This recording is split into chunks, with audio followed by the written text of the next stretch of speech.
Olá, então vamos continuar. A gente fez aqui um nosso documento de reforma tributária, né? Aqui a gente já está no ambiente do GitHub, aqui no meu usuário, reforma tributária.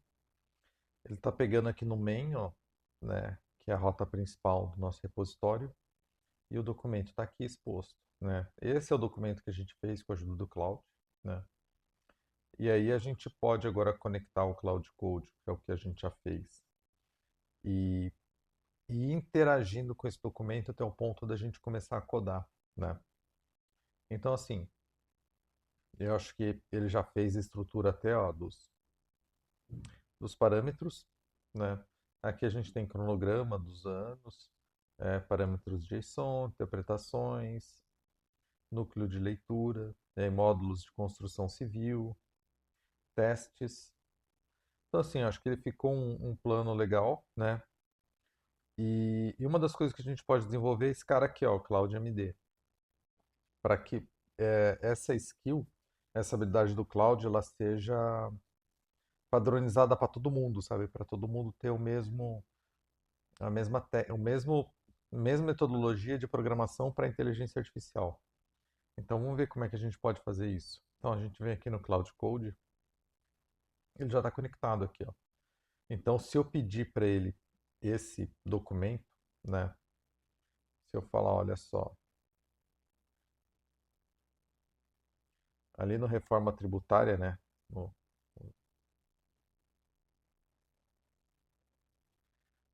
Ó, no documento Reforma Tributária, que é um markdown do sistema, ele cita um cloud, que é uma skill. Vamos detalhar um pouco como que pode ser essa skill, porque é o seguinte, esse vai ser um repositório público onde todos vão poder incluir seus códigos. E é importante que todos os códigos estejam num padrão adequado, ou seja, num padrão comum, né, que seria o, o framework vai ser em Streamlit. Deixa eu escrever aqui.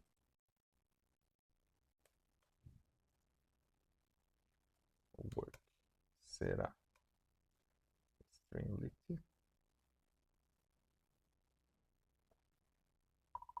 E o formato de código é importante que seja tudo no mesmo padrão, né? Com as variáveis em Python em português, não usar data class, enfim, usar as estruturas de arquivo que a gente já tem, que são CSV, JSON, não criar nenhum banco de dados como SQL ou qualquer outra forma de código JavaScript que fuja do conteúdo que a gente tem para realmente fazer uma coisa única e que não quebre ali o nosso framework.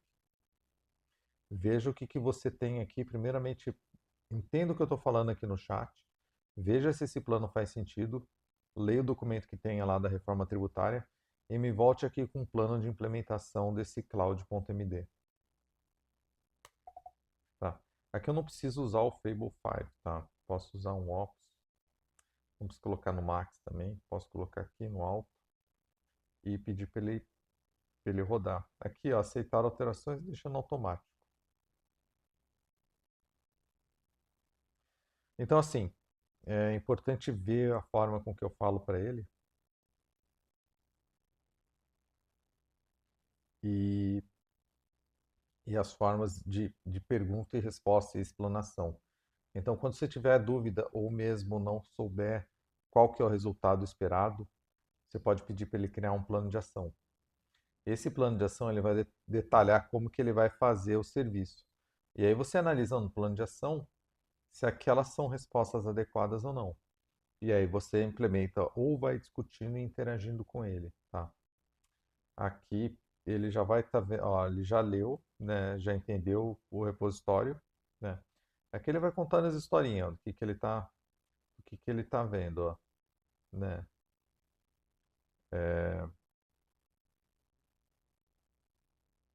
o que ele pode incluir também. Então assim, ele já está interagindo ali com o nosso GitHub, né? Ele vai ler esses documentos aqui e vai retornar uma resposta. Essa aqui vai ser a estrutura de diretórios do sistema, né?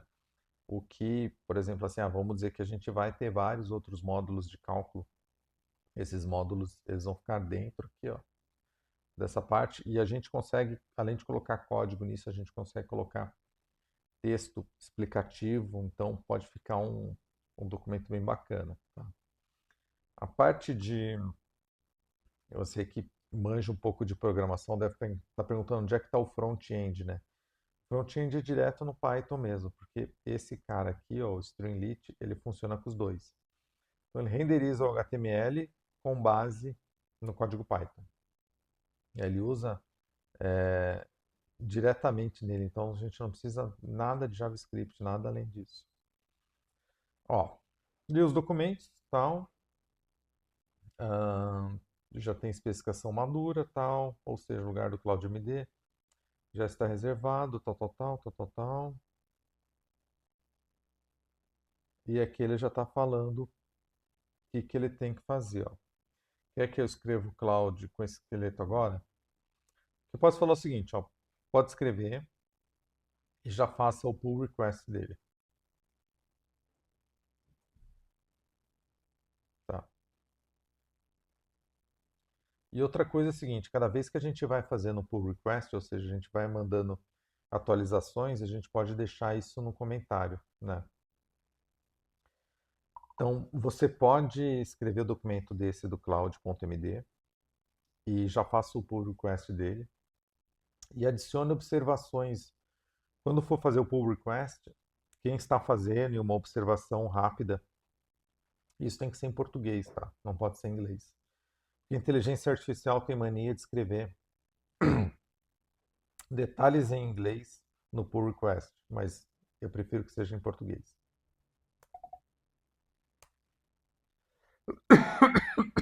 Vamos ver o que ele vai fazer agora. Sei que essa parte ela parece um pouco mais trabalhosa, assim, uma parte mais de planejamento, mas é justamente essa função. A gente planeja mais, né? A gente entende mais do que realmente mandar ele codar. Porque se mandar ele codar e ele for no tempo dele, do jeito dele, ele vai começar a fazer coisas que depois eles podem quebrar o código, e eles podem gerar resultados que a gente não espera. Ó, ali ele criou um cloud.md. Aquele mais 94 são as linhas que ele criou. Então ele criou um documento de 94 linhas. Agora eu vou comitar e enviar para o branch. Então o que acontece? Ele já mandou para o GitHub, eu vou lá no GitHub e vou aprovar isso aí. Então a gente vem aqui, ó, a gente consegue ver o que é, ó. Este arquivo define o código tal, tal, tal, tal, tal, tal, tal, tal, tal. Então quando você usar o GitHub, ele vai dar uma olhada nisso e vai tentar codar da mesma forma que a gente está codando aqui, para não ter diferença, sabe? A gente estabelecer um padrão. Então aqui, ó, se eu venho aqui no GitHub e eu vou dar uma olhada nele aqui, ó, dar uma atualizada lá em cima, lá no topo, ó, new request, tá? Então o que acontece agora? Ele colocou aqui, ó. Então ele incluiu esse novo padrão aqui. Aí a gente aceita isso, né? Aqui, ó. Aí já está definindo as coisas. Fez em português, que era a sua observação que eu queria.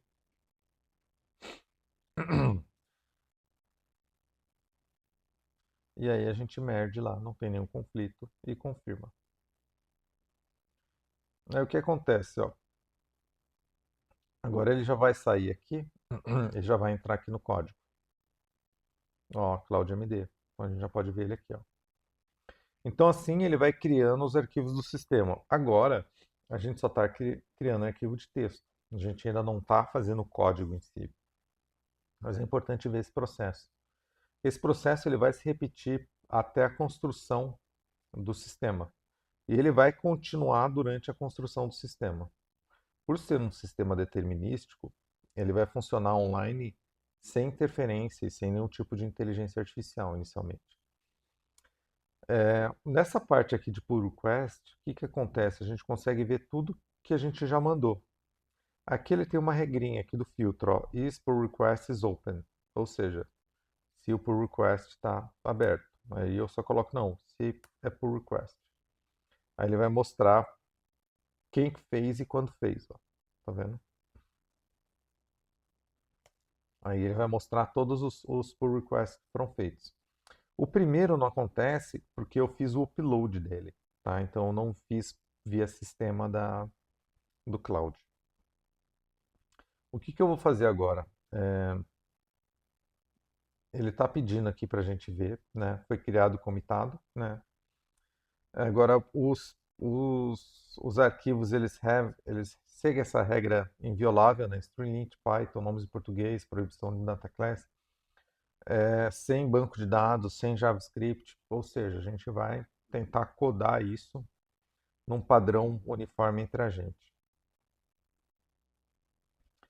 Aí o que que ele já está falando? Ó, fico no aguardo das suas observações para ajustar antes de seguirmos para o próximo item da ordem de construção da sessão, tá? Aí você pode ir conversando com ele e perguntando quais são essas observações, né? Ou então simplesmente monte um plano de ação para implementar.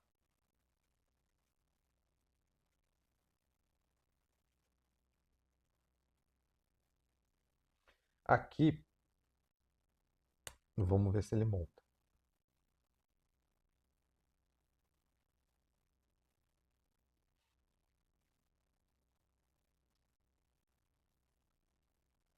Uma coisa que é importante, à medida que eu estou subindo esses arquivos, eles vão ser todos eles editáveis depois. Então a gente vai poder depois fazer uma análise crítica neles, né? E, e realmente ver se tem alguma coisa. Esse readme aqui, ele pode ser morto, tá? Porque ele está vazio. Então, eu posso matar esse cara aqui.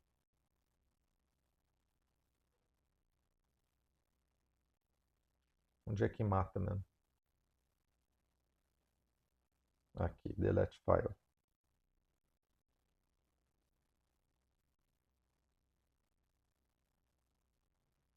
Aí, matou. Só estamos com cloud e com esse aqui.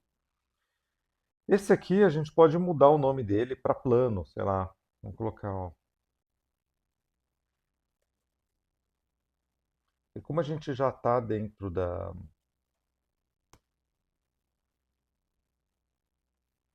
Como a gente já está dentro de reforma tributária, já temos plano. E o cloud ele vai entender que esse aqui é o arquivo dele, tá?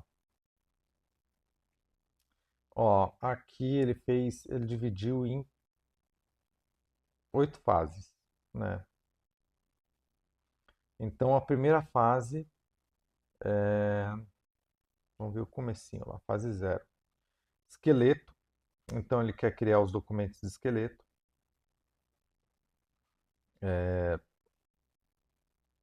Depois, dados normativos mais base, leitura, tal, tal, tal, tal. Aqui, esses arquivos aqui são de dados, esses arquivos aqui já são de Python. Interpretação, CSV. Construção civil, esse específico de construção civil, tá? Alíquota efetiva, enquadra como serviço, crédito, custo, tal, tal, tal. Aqui eu não estou vendo o tamanho da empresa, tá? Ó, deixa eu até aumentar o.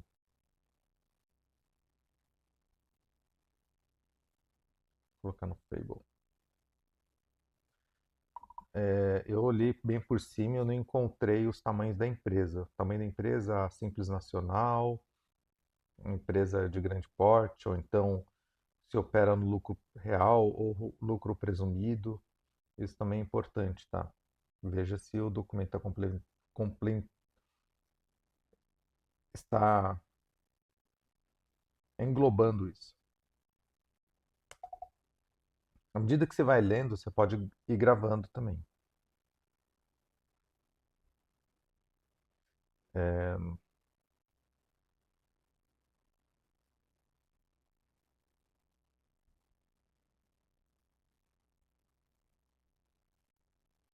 Eu não vi muito sentido do cronograma, não sei o que ele está querendo, ó.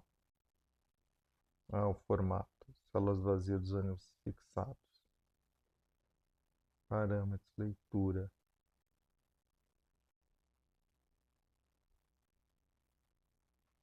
Cenários.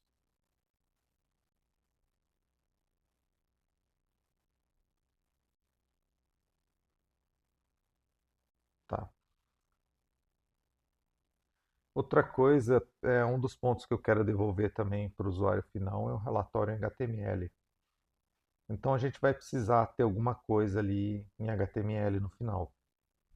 Eu sei que isso contraria um pouco a regra que a gente fez ali do JavaScript, mas vamos criar essa exceção, tá? Que nesse relatório o JavaScript ele pode atuar como uma saída final para o sistema. E assim a gente pode entregar uma saída final do sistema em HTML ou em Excel. E aí, para fazer a facilidade disso, a gente pode usar o Pandas dentro do Python.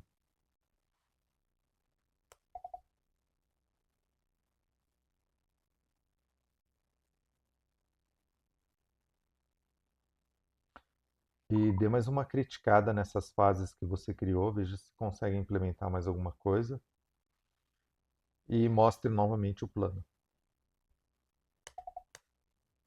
Então ele vai ler o que eu escrevi ali, vai ver se tá ok ou não. Esse daqui já é o terceiro vídeo e a gente não fez uma linha de código ainda, né? Mas tudo bem.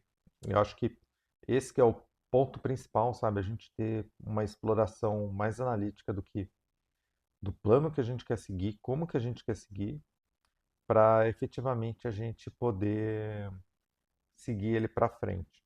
Uma das coisas que eu gosto muito de fazer, quando eu não tenho certeza, como eu vi ali, ó, cronograma CSV, eu não sei como que ele vai montar essa tabela aqui para mim, tá? Em termos de coluna e dados. Então eu posso pedir uma amostra disso para ele. Isso também é muito interessante.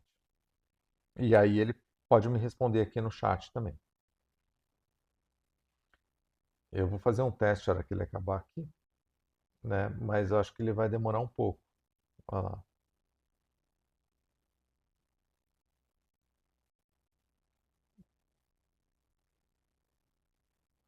Ó, ele menciona imposto de renda CSLL, permanece dentro, tangencia lucro real presumido, mas não modela, né? Então a gente vai ter que modelar isso, porque tem diferença na arrecadação.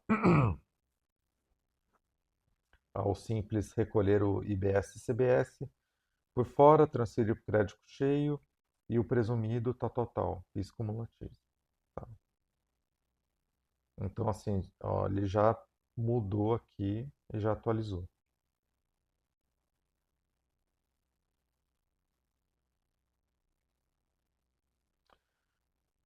Escreva novamente o plano, só que dessa vez eu quero saber como que você vai construir as tabelas. Mostra aqui no chat as colunas das tabelas em CSV, como se fosse um mockup, para que eu tenha noção dos dados que você está criando e se esses dados são relevantes ou não.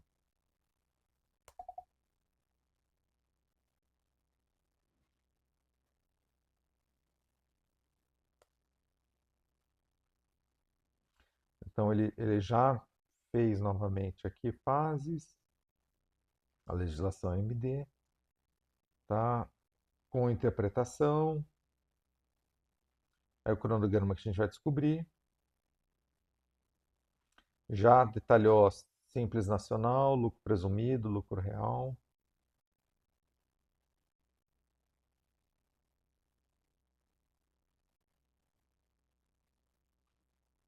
Tá? Outra coisa que tem que incluir é como recolhe para os outros, outros tipos de empresa.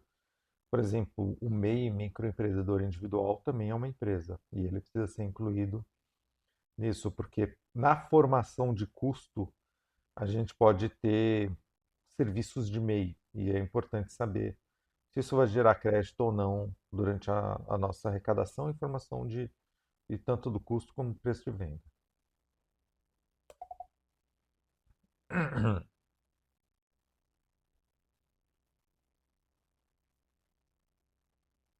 Então, assim, o plano já está ficando mais detalhado, ó. Então, como eu pedi aqui para ele o HTML, ele já melhorou aqui o documento, né? Exceção HTML Excel, atualizou lá no Cloud, esqueleto repositório, tá? Camada de interpretação, módulos de cálculo, módulos, tá? Tela 1, 2 e 3. Depois a gente pode melhorar um pouco mais esse mockup aqui das telas, tá? Eu acho que podemos deixar ele um pouco melhor. Isso aqui esse aqui é bem interessante, uma forma gráfica que a gente apresenta no Python e ele dá uns relatórios muito legais. Chama Plotly. Memória de cálculo. Ah, tá aqui, a partir daqui que eu fiz, ó, no mockup. Então ele mostrou aqui a tabela, ano, CBS, IBS, fração. Então a evolução do ano dos impostos.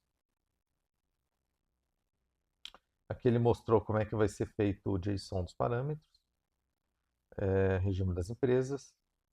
Então ele está mostrando em detalhes o que ele vai programar, tá? Interpretação, colunas, cálculos formato.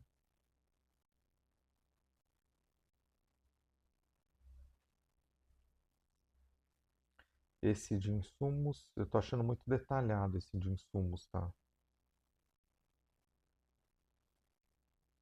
Memória de cálculo de relatório, tá?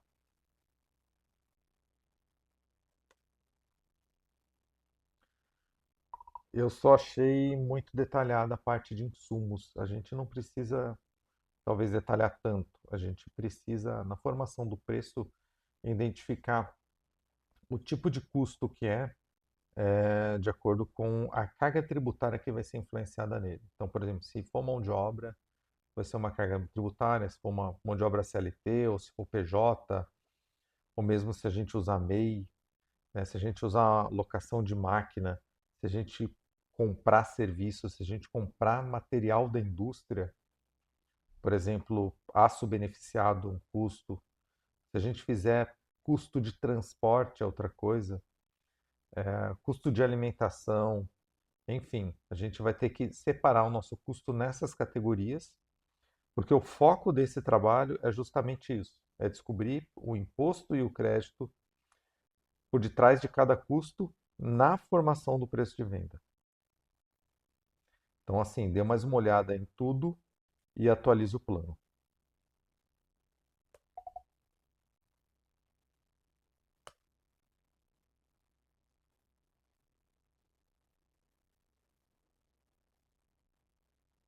Então, assim, mesmo aproveitar esses vídeos e essas conversas que eu estou tendo com o Cláudio, que é uma coisa que vocês conseguem fazer também, até para verificar se o que eu estou fazendo está correto ou não, né? Vocês podem perguntar do jeito que vocês entendem e ali ele pode consultar esse repositório e dar uma resposta com base nisso.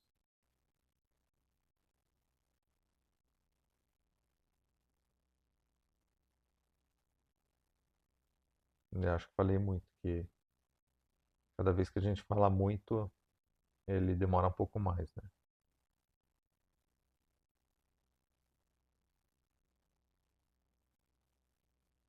Mas eu acho que já no próximo vídeo a gente já vai ter alguma coisa de código e já vai poder ter alguma coisa para mostrar. Essa fase de planejamento, ela é um pouco mais chata, é um pouco mais maçante, só que ela é importante, sabe? Até para a gente ir falando em voz alta e depois a gente mesmo vai lembrando das outras coisas e vai complementando. Então, é uma fase muito importante no desenvolvimento, né? Porque você começa a lembrar de uma coisa, lembra de outra, olha, ele já retornou aqui, ó. E você vai começando a desenvolver mais, né? O... Ó, entendi a mudança.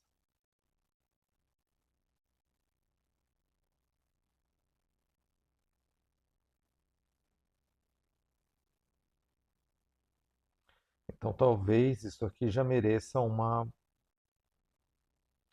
mudança no nosso plano, tá? Geral lá que a gente fez MD.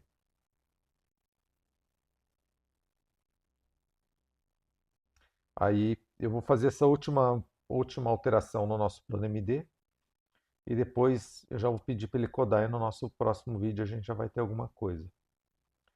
Então, assim, disso que a gente conversou, veja se tem algo novo que precisa ser mudado lá no repositório. Eu chamei o nosso plano de plano.md. E lá também tem a skill que é cloud.md. Então, leia novamente o repositório que a gente tem e, com base no que a gente discutiu, veja o que mudou e atualize o plano antes da gente começar a codar, senão a gente vai ter divergência de conceitos entre os conceitos aqui do chat e os conceitos lá que a gente está no GitHub.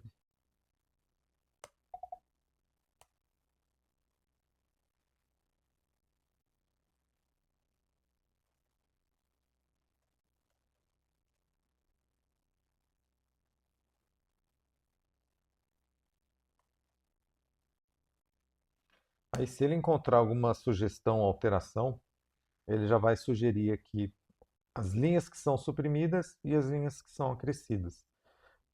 Então, essa análise ele vai fazer no nosso plano lá. Está consultando o GitHub, ó. E aí, dentro dessa consulta, ele já vai mostrar o que vai incluir e o que vai suprimir. A gente está usando aqui o modelo mais avançado, que é o Fable 5, ó. E a gente está num alto, ó. Não está no Ultra Code, a gente está no alto. Quanto mais você mexe aqui, isso também é proporção que você gasta de token, tá? Então, baixo você gasta menos token e Ultra Code você gasta token pra caramba. Vou deixar no alto. Aqui, na minha janela aqui de contexto, eu tô usando pouca coisa, não usei muito hoje. Mas à medida que a gente começar a desenvolver, o gasto realmente aumenta porque ele vai criando vários arquivos, tá? E quando a gente já tiver o arquivo que é o do Streamlit, aqui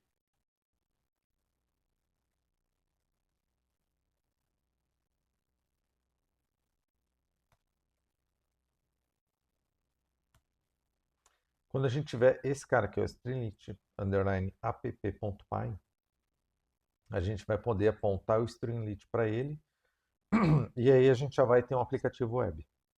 Simples assim, né? Depois que ele criar todos os códigos Python. Eu acho que ele vai demorar mais um pouco.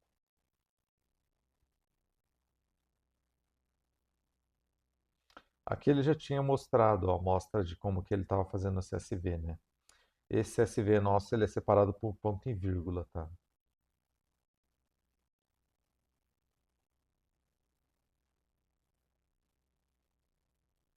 Talvez ele tenha que mudar essa estruturação aqui, porque eu acho que ele não está considerando as partes de tamanho da empresa.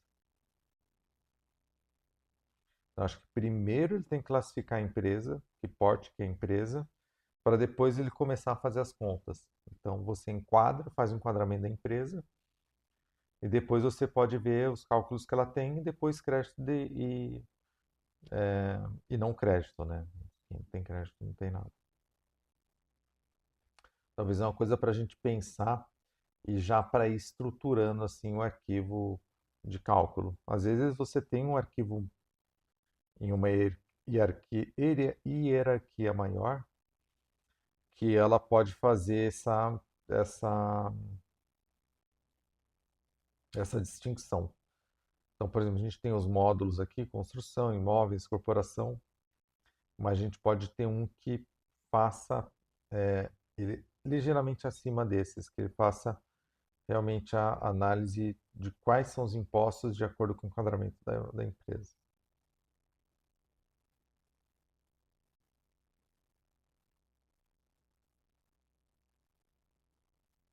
Ó, ele está lendo o plano. Aqui ele já editou o plano. Ó. Ele incluiu 120 linhas e matou 20. As que ele mata fica vermelhinho. Então ele subiu uma versão, estava 0.2, subiu para 0.3. Mexeu na data 18, hoje é dia 20 de julho. E aqui ele incluiu mais coisa.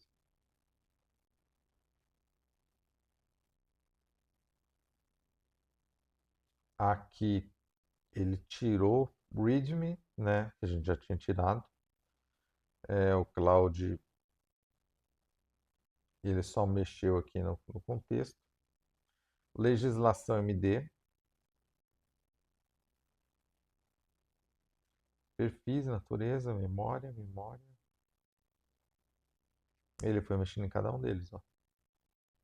Então ele já fez uma mudançazinha boa, tá? E agora ele está mexendo no Cloud MD. Parece um pouco contraprodutivo isso, mas na verdade não é, sabe?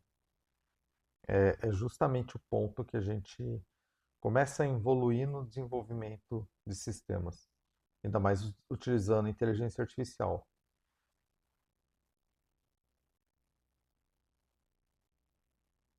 Então eu vou fazer mais esse pull request.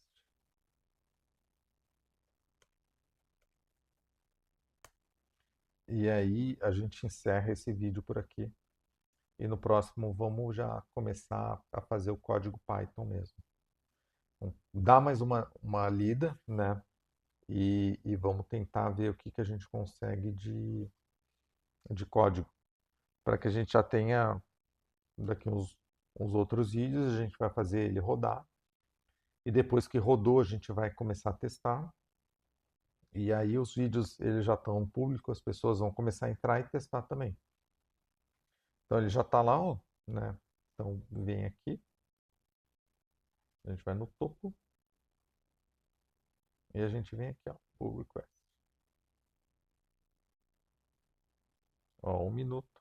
Implementação. Criou exceção do relatório, né, usando JavaScript no HTML. E atualizou o plano para o V03. Né, alinhados com a discussão que a gente teve lá. A gente pode ter mais discussões com ele, né, e atualizar o plano antes de codar realmente, né. Eu sugiro sempre fazer uma conversa a mais, tá? Nunca ir muito na linha de vai codando. Por que isso? Porque eu já passei por isso e depois ele gera mais retrabalho. Então, é importante que a gente faça muito mais verificações do que realmente mandar ele codar. Ó, aqui ele escreve o que muda, né? Então, essa documentação, tudo ela fica no GitHub, sabe? Então, a gente consegue também aprender com o processo de desenvolvimento. Se esse processo foi bacana, ele gerou um resultado legal. Em poucas interações, vamos dizer que com 6 ou no máximo 10 pull requests, esse a gente já tem um sistema operando, isso é um avanço muito grande que a gente consegue. Porque é uma interação de uma pessoa com inteligência artificial, um pouco tempo. São vídeos curtos, não são vídeos longos que a gente vai ter um sistema operando. Aqui ó, você nem percebe a alteração porque ele já vira o final. Tá? Então assim, a gente só deu uma polida nos documentos que a gente tinha aqui. E a partir do próximo vídeo a gente já consegue realmente fazer o código dele. Então vou encerrar o vídeo aqui e a gente se encontra numa próxima. Valeu!